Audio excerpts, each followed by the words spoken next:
Hare Krishna. My name is Devaki Devidasi, and it's my pleasure to invite you to and facilitate the introductory flower arranging course that's taking place this Saturday, 3rd of August, from 3 p.m. to 6 p.m.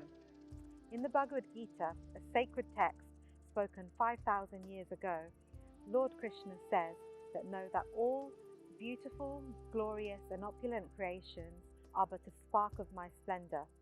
And during this course, we'll be learning how to use these flowers to produce beautiful floral arrangements, for example, vases and table arrangements. This course is open to all, whether or not you've had experience with flowers before. We warmly invite you to come. Hare Krishna.